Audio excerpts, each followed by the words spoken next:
नमस्ते फ्रेंड्स।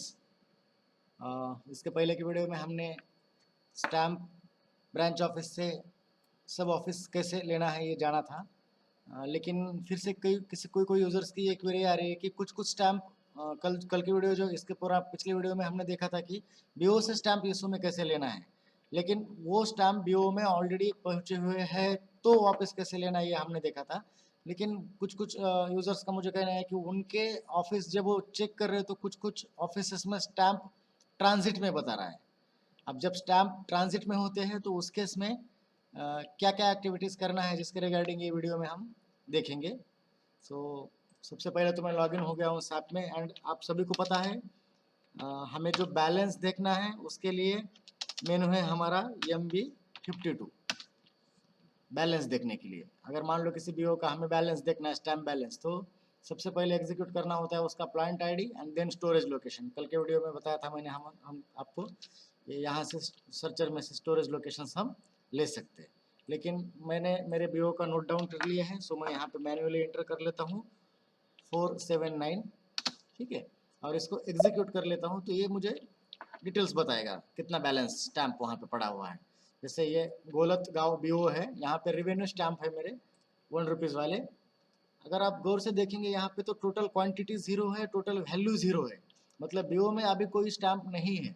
लेकिन transit transit में यहाँ पे 320 स्टैम्प बता रहा है, सेल्स वैल्यू है उसकी ₹320।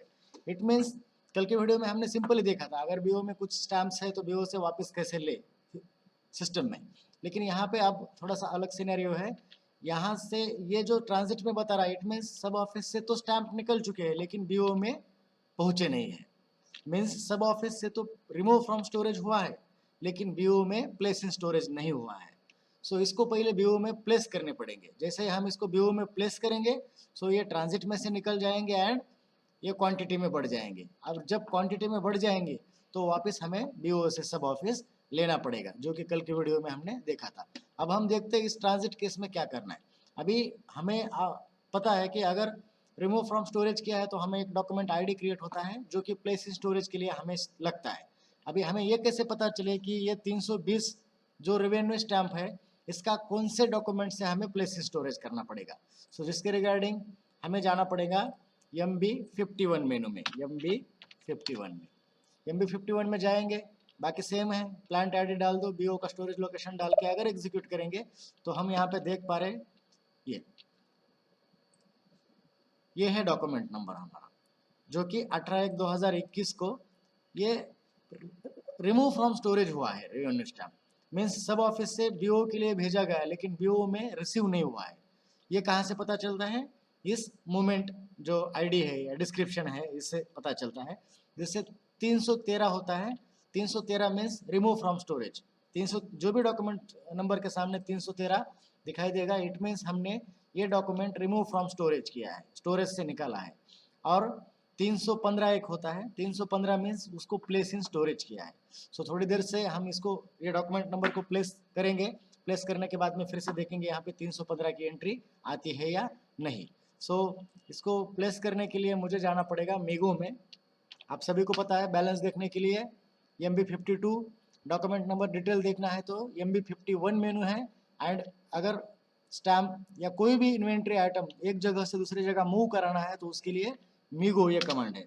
सो मैं मीगो एग्जीक्यूट कर लेता हूँ ताकि मुझे अभी पता चल गया है वो स्टैम्प ट्रांजिट में क्यों है, क्योंकि ये डॉक्यूमेंट नंबर से सिर्फ वो रिमूव फ्रॉम स्टोरेज हुए है, उसका प्लेस इन स्टोरेज नहीं किया, तो ये डॉक्यूमेंट नंबर मुझे प्लेस इन स्टोरेज करना पड़ेगा। सो डॉक्यूमेंट नंबर मैंने नोट डाउन कर लिया है एंड यहाँ पे मीगो मेनू एग्जीक्यूट कर लेता हूँ। सो इसको मुझे अभी एक्शन क्या करना है, प्लेस इन स्टोरेज। जैसे ही प्लेस इन स्टोरेज कर लेता हूँ सो ऑटोमेटिकली यहाँ पे मटेरियल आईडी एंड ये मटेरियल डॉक्यूमेंट नंबर ये ऑटोमेटिकली आता है। ठीक है, नहीं आता है आप नोट डाउन कर सकते हो एंड एंटर कर लो। जैसे आप एंटर करते हो देखो इसको प्लेस इन स्टोरेज करने के लिए मुझे यहाँ पे क्वांटिटी गिन के लेना पड़ेगा, 320 क्वांटिटी आइटम ओके करना पड़ेगा एंड देन पोस्ट करना पड़ेगा। इसको टिक मार्क लगा दो। देखो ये डॉक्यूमेंट नंबर जनरेट हो गया। अब हम चेक करेंगे बैक आके यहाँ MB51 में क्या चेंजेस हो गए। देखो 313 की एंट्री है remove from storage and then 315 की एक एंट्री बन गई जो प्लेस इन स्टोरेज है। अब हम ये भी चेक करेंगे कि क्या ये ट्रांजिट में से निकल गए। सो इसके लिए /n MB52 मेनू हमें एग्जीक्यूट करना पड़ेगा। एंड एग्जीक्यूट करने के बाद में अब क्या चेंजेस हुए देखिए, ये जो वैल्यू थी 320 की, ये ट्रांजिट में से निकल चुका है और ट्रांजिट वैल्यू 0 भी हो गई है। अब क्या हुआ है, ये बीओ में प्लेस इन स्टोरेज करने की वजह से इस बीओ में 320 रुपए के स्टैम्प रिसीव हो गए, उसका बैलेंस बीओ का बढ़ गया है। अभी मुझे इस बीओ को 0 करने के लिए वापस मुझे बीओ से सब ऑफिस रेवेन्यू स्टैम्प लेने पड़ेंगे। इसका प्रोसीजर मीगो से सेम ही है, फिर से एक बार दोहराएंगे और देखेंगे ये बीओ 0 होता है नहीं। अभी एक्चुअली इस बीओ ने फिजिकली मुझे 320 रुपए के रेवेन्यू स्टैम्प वापस ला के दिए हैं। सो मैं वो भी प्रोसीजर कर लेता हूँ यहाँ पे मीगो से, ठीक है। सो मीगो में ही हम यहाँ पे हमें करना पड़ेगा रिमूव फ्रॉम स्टोरेज। अभी हमें बीओ के स्टोरेज से रिमूव करना है। रिमूव फ्रॉम स्टोरेज करें, इधर ऑर्डर करें, देन ऑर्डर होने के बाद में हमारा ये जो transaction storage from to storage का जो आईडी है ये 313 ही होना चाहिए। अभी कल देखा हुआ पूरी वही प्रोसीजर, हमें क्या लेना है, आरवीएस।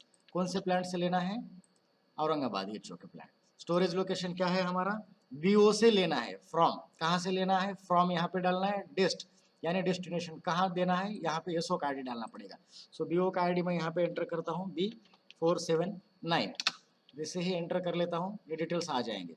अभी हमारा हो गया कि क्या भेजना है, कौन से प्लांट में भेजना है, कहाँ से भेजना है और कहाँ भेजना है। डेस्टिनेशन में मुझे सब ऑफिस का आईडी डालना पड़ेगा जो कि है SO47।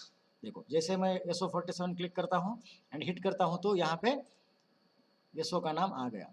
अब यहाँ पे मुझे डालना है क्वांटिटी। सो क्वांटिटी मुझे पता है कितने लेना है, 320 सो क्वांटिटी यहाँ पे 320 एंटर करूँगा एंड पोस्ट कर दूंगा। सो यहाँ पे देखिए एक एरर मैसेज ये है कि एंटर डॉक्यूमेंट हेडर टेक्स्ट, कि डॉक्यूमेंट का हेडर टेक्स्ट नहीं हमने दिया है। ये मैंडेटरी फील्ड थी, इसको भी हमें BO टू SO स्टैम्प ले रहे हैं, इसकी वजह से कुछ यहाँ पे रिमार्क देना है। देन पोस्ट करेंगे और ये सक्सेसफुली पोस्ट हो गया। मीन्स ये BO से अभी रिमूव हो गया है एंड मुझे SO में रिसीव करना है। रिसीव करने के लिए वही सेम प्रोसीजर है, place in storage. Document number automatically आ जाएगा, नहीं तो मैन्युअली एंटर कर दीजिए, फिट कर दीजिए। यहाँ पे बताएगा रेवेन्यू स्टैम्प कितने रुपए के हैं, 320 के। फिजिकली प्रॉपरली काउंट कर लीजिए, आइटम ओके पे क्लिक कर दीजिए, पोस्ट कर दीजिए, राइट को टिक मार्क लगा दिए। इस डॉक्यूमेंट नंबर से वापस वो आ गए। अभी अगर हम इस BO का बैलेंस फिर से एक बार चेक करेंगे MB52 में, क्या ये 0 हो गया है या नहीं। अगर हो गया है तो देखो इस तरीके का आपको मैसेज आएगा, no stock exist for specified data. Means ये स्टोरेज लोकेशन में अभी कोई भी स्टॉक पेंडिंग नहीं है। आपको अगर चाहे तो MB51 में, MB51 जो मेनू है हमारा, उसमें भी हम चेक कर सकते हैं डॉक्यूमेंट नंबर किस तरीके से जनरेट हुए हैं। देखिए ठीक है, ये 313 का हुआ था जिसके आगे 315 प्लेस इन स्टोरेज हो गया। अभी 313 का यहाँ पे बता रहा है जो BO से रिमूव फ्रॉम स्टोरेज किया था हमने। एंड देन एक 315 का फिर से एक चौथा डॉक्यूमेंट आ जाएगा यहाँ पे जो कि प्लेस इन स्टोरेज जो किया है। थोड़ा टाइम लेगा दोस्तों ये। सो मीन्स 313 अगर कहीं हुआ है, 313 रिमूव फ्रॉम स्टोरेज हुआ है तो उसके आगे 315 की एक एंट्री आनी ही चाहिए। अगर ये नहीं आती है तो वो स्टैम्प पूरे ट्रांजिट में रहेंगे। ट्रांजिट में रहेंगे तो हम यहाँ से डॉक्यूमेंट नंबर ले सकते हैं और उसको प्लेस इन स्टोरेज कर सकते हैं। सो इस तरीके से आप अगर आपके कुछ स्टैम्प ट्रांजिट में है तो 0 कर सकते हैं, उस डॉक्यूमेंट को प्लेस इन स्टोरेज करके वापस उसको जमा कर सकते हैं BO से SO। Thank you.